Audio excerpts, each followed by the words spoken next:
दोस्तों बीटीएस का नाम तो पूरी दुनिया ने सुना है, लेकिन बीटीएस के मेंबर जेहॉप का नाम भी आपसे अचूका नहीं रहा है। जी हाँ दोस्तों, आज की वीडियो में हम जेहॉप की पूरी बायोग्राफी बताने वाले हैं।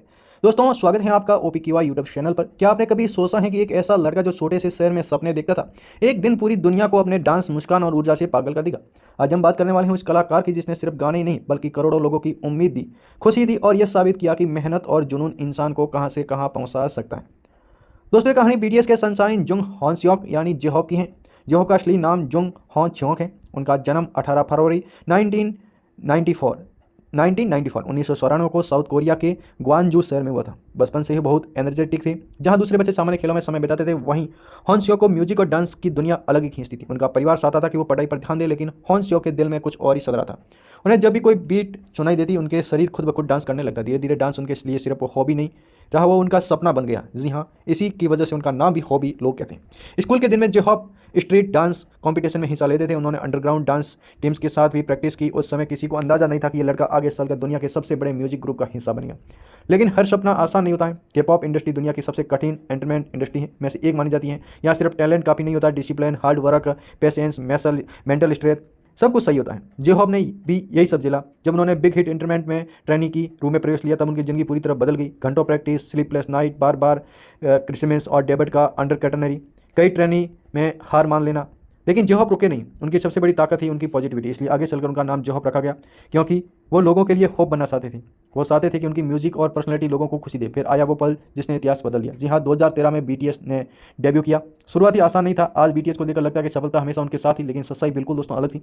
उस समय बीटीएस एक छोटे कंपनी से आया था, ग्रुप था, बड़े एजेंसीज डोमिनेट कर रही थी। लोग बीटीएस को सीरियस ही नहीं लेते थे, लेकिन बीटीएस के मेंबर के अंदर आग थी। उस आग को स्टेज पर एनर्जी में बदलने वाला इंसान था जेहॉप। उनका डांस लेवल इतना पावरफुल था कि लोग परफॉर्मेंस देखने ही रुक जाते थे।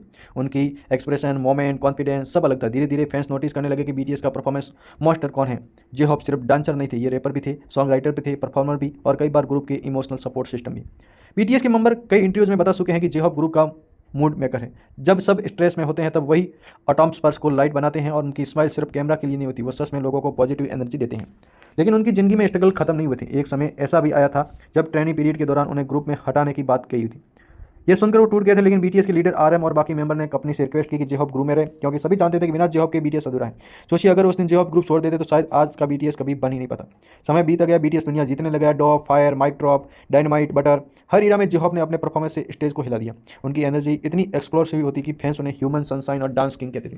लेकिन असली कलाकार वही होता है जो अकेले में समझ सके, और जेहॉप ने यह साबित किया कि उन्होंने सोलो कैरियर से उनका mix tap hope world release हुआ, और दुनिया को देखा कि जेहॉप सिर्फ बीटीएस मेंबर नहीं बल्कि खुद एक कंप्लीट आर्टिस्ट है।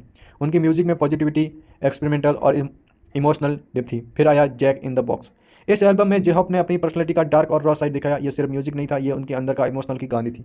उन्होंने साबित कर दिया कि वो सिर्फ हैप्पी इमेज तक सीमित नहीं है। इतिहास तब बना जब जेहॉप लोलाप्लोजा फेस्टिवल के हेडलाइन बने। वो ऐसा करने वाले पहले साउथ कोरियन आर्टिस्ट बने। लाखों लोगों के सामने उन्होंने जो परफॉर्मेंस दी, उनसे पूरी दुनिया को शॉक कर दिया। स्टेज पर जेहॉप कोई साधारण परफॉर्मर नहीं लगते थे, वो एक तूफान लगते थे। उनकी आंखों में कॉन्फिडेंस, बॉडी लैंग्वेज में पावर और आवाज़ में हंगर साफ दिखाई देता था। लेकिन स्टेज के बाद वो हम्बल थे। फैंस के साथ प्यार से बात करना, मेंबर का ध्यान रखना, स्टाफ से रिस्पेक्ट करना, यही वजह है कि लोग उन्हें सिर्फ आइडल नहीं बल्कि जीनियसली इंसान मानते हैं। जेहॉप की कहानी हमें एक बहुत बड़ा लेसन देती है। अगर आपके अंदर पैशन है, अगर आप गिरकर भी उठ सकते हैं, अगर आप दुनिया को डाउट के बावजूद खुद पर विश्वास रखते हैं, तो आप कुछ भी हासिल कर सकते हैं। एक छोटा लड़का जिसने डांस से प्यार किया आज ग्लोबल आइकॉन बन चुका, और शायद यही वजह है कि करोड़ों लोग जेहॉप को सिर्फ सुनते ही नहीं, उन्हें महसूस करते हैं।